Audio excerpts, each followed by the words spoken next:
정말 제게 큰 은혜가 있었습니다.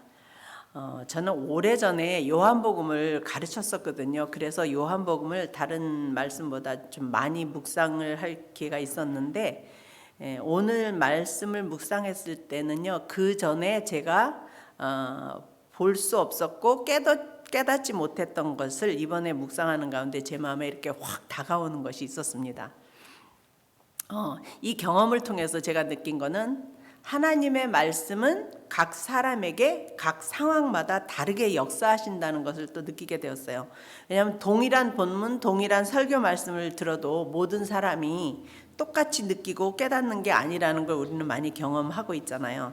왜냐하면 주님께서는 우리 모두의 마음의 생각과 그리고 그 상황과 또 그 사정을 아시기에 한 사람 한 사람 다르게 그때마다 필요한 말씀으로 타치해 주시는 하나님이구나라는 것을 이렇게 느끼게 되면서 이번에 제가 새롭게 깨달아진 것은 뭐냐면요, 이 세상에는 어려움이 없이 사는 사람은 하나도 없다는 거예요. 그리고 우리 인간 모두는 각자의 연약함, 아픔, 기도 제목이 있고 모두는 주님이 필요하지 않은 사람은 이 세상에 하나도 없다라는 것을 오늘 이번 말씀을 통해서 제가 새롭게 느낀 것입니다.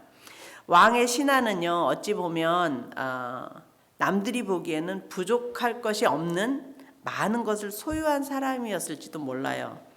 그런데 그에게는 그 어떤 것하고도 비교할 수 없는 지금 아픔이 있잖아요. 소중한 아들이 죽게 된 그 아픔. 그 왕의 신하 역시도 주님이 필요한 사람이었던 거죠. 때로는 우리는 어느 사람을 향해서, 특히 세상적으로 뭔가 이렇게 성공한 것 같이 보이는 사람을 향해서 그렇게 얘기합니다. 아, 좋겠다. 정말 뭐가 부족해? 너 요즘 너네 남편 잘 나간다면서? 참 너는 복도 많다. 우리가 그렇게 얘기하잖아요. 그렇지만 그 사람의 속 안에 있는 그 깊은 어떤 아픔이 있는지는 우리는 잘 모르잖아요. 우리 눈에 다 가진 것 같은 사람의 안에도요, 간절한 기도 제목과 아픔이 있다는 것을 오늘 말씀을 통해서 이렇게 보게 됐어요. 그런데 오늘 제가 만일 그 아픔을 주님의 은혜요, 축복이라고 한다면 혹시 저한테 욕하실 분이 있을지도 모르겠어요. 그런데요, 사실입니다. 그것은 주님의 은혜이고 축복입니다. 왜냐하면 우리는 연약하고 그 연약함과 아픔을 통해서 주님께 나가거든요. 그리고 그 아픔을 통해서 하나님이 어떤 분이신지 경험하게 되고요.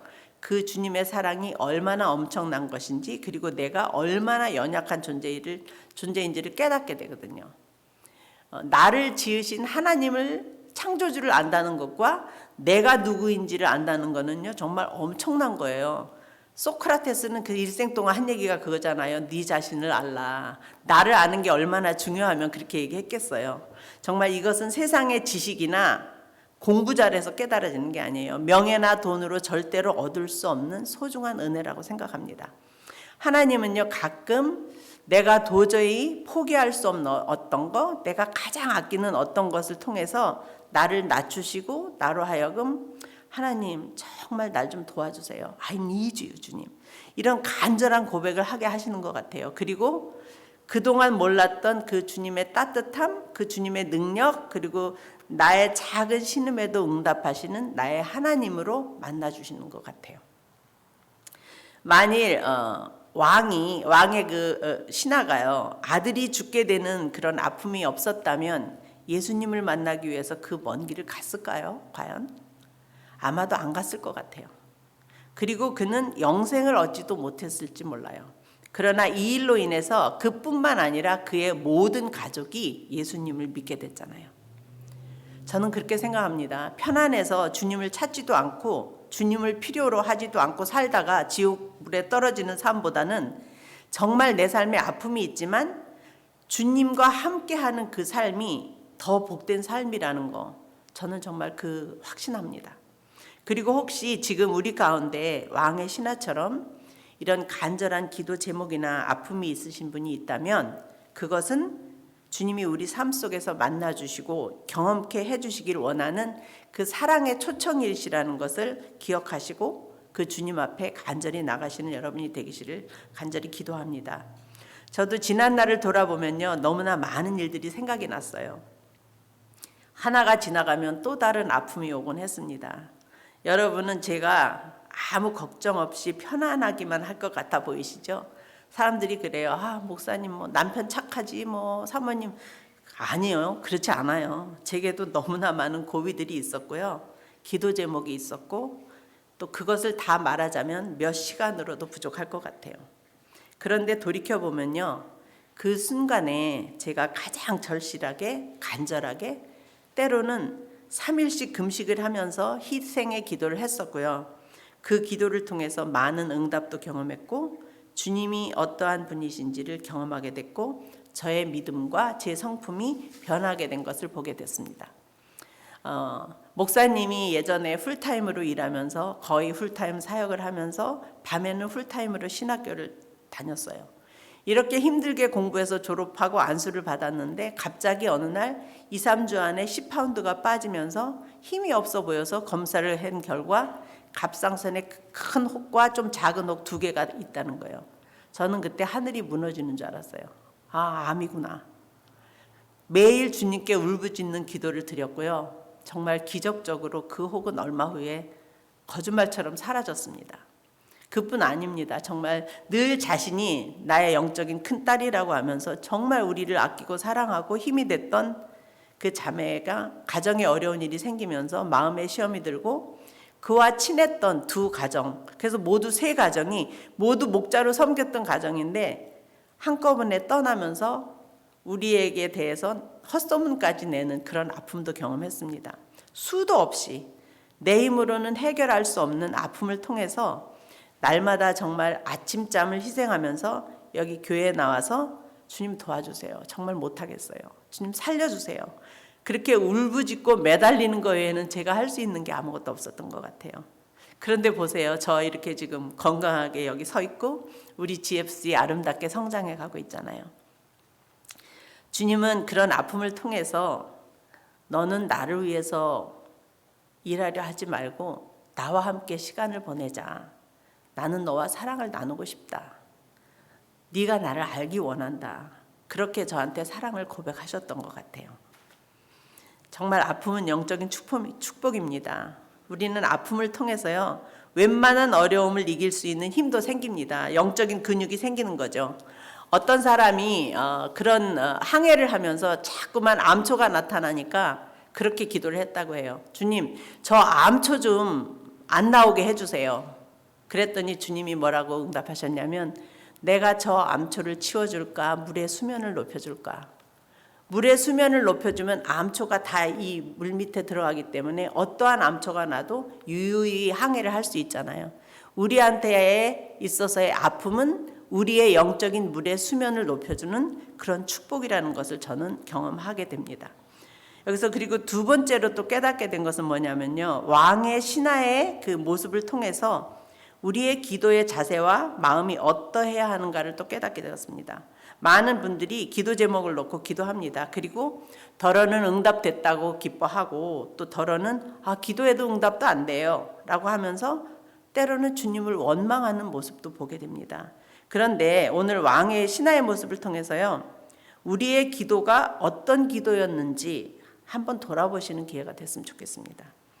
가버나움에서 가나안까지의 거리는요, 걸어서 8시간, 9시간? 그러면 갔다가 돌아오려면 정말 넉넉 잡고 18시간, 20시간이 필요하잖아요.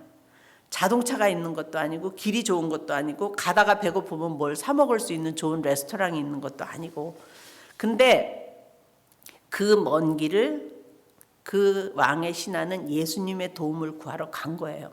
저는 이것을 수고와 희생이 들어간 기도라고 말하고 싶습니다. 우리는 이 왕의 신하의 기도의 모습을 보면서요, 우리 삶 속의 기도의 모습은 어떤지 돌아보기 원합니다. 우리의 그 기도 제목은 너무나 절박한데 그냥 우리는 주님 이거 해주세요, 아님 말고요 식의 기도를 하고서 주님은 기도해도 응답하지 않아요 라고 하고 있지는 않은지, 정말 오늘 말씀을 통해서 우리의 기도 생활이 달라지기를 원합니다. 저 자신부터 달라지기 원합니다. 근데 그렇게 간절히 먼 길을 고생하고 달려온 왕의 신하에게 주님이 보이신 반응은 어떤 거였어요? 시큰둥이였어요. 오히려 핀잔을 하십니다. 너희는 표징이나 기이한 일들을 보지 않고는 결코 믿으려 하지 않는다, 이렇게 말하셨어요. 칭찬해 주는 게 아니라. 그렇지만요, 그는 포기하지 않고 더욱 더 간절히 간청하였다고 했어요. 근데 우리는 기도할 때 너무 쉽게 포기하고 접을 때가 많은 것 같아요. 그리고 여기서 왕의 신하가 원했던 것은요, 주님이 자기와 함께 가버나움으로 가서 아들을 고쳐주는 것이었거든요. 그런데 예수님의 반응은 어땠어요? 그가 원하는 방법대로 응답하지 않았어요. 주님은 No, 나는 너와 가지 않을 거야. 너는 그냥 돌아가라. 내 아들이 살 것이다. 말씀만 딱 했거든요. 살 것이다. 그때 왕의 신하는 예수님의 말씀만 믿고 그 왔던 그 먼 길을 다시 돌아갑니다. 아무것도 눈에 보이지 않고 확인된 건 없지만 그냥 말씀만 믿고 그는 떠나간 것입니다. 때때로요, 우리는 우리가 원하는 시간에 우리가 원하는 방식으로 주님이 응답하지 않을 때가 있다는 걸 보게 되잖아요. 거기에는 분명한 이유가 있다는 것을 또 여기서 또 배우게 됩니다. 왕의 신하는요, 예수님이 시간과 공간을 초월해서 말씀 한마디로 모든 것을 이루시는 분이시라는 걸 몰랐던 것 같아요. 그래서 자기와 함께 가달라고 간청한 것입니다. 그러나 예수님은 그 요청을 거절하시면서 그에게 더 큰 것을 보여주기 원했던 거죠. 주님은 시간과 공간을 초월해서 말씀 한마디로도 역사하시는 주님이시라는 것을 주님은 보여주고 싶었던 거예요. 만일 예수님이 여기서 그가 원하는 대로 응답하셨다면 아마도 주님이 이런 시간과 공간을 초월해서 역사하시는 분이라는 것을 그 왕의 신하는 경험하지 못했을 것입니다. 그래서 여기서 우리는요, 눈에 보이는 표징이 없어도 주님이 말씀을 주실 때 그 말씀만을 믿고 그대로 받아들이는 믿음의 순종을 배우기 원합니다. 50절에 보면 왕의 신하는 예수님의 말씀을 믿고 그대로 떠나갔다라고 하였고요. 떠나서 가는 도중에 종이 나와서 아들이 살았다라는 보고를 듣고 시간을 물어보니 예수님이 내 아들이 살 것이다 라고 말씀하신 바로 그때였다는 걸 알게 된 거죠. 선순종 후 체험이죠. 그래서 우리는 지금 다니엘 금식 기도로 매일 아침 이렇게 큐티 예배를 드리고 성경 통독을 하고 있습니다. 지금 우리의 마음 자세와 우리의 기도, 믿음의 현주소가 어디인지 한번 생각해 보기 원합니다. 내가 좋아하는 미디어 금식하는 것으로 큰 희생처럼 생각하고 만족하고 있지는 않은지 한번 돌아보는 그런 시간도 되기 원합니다.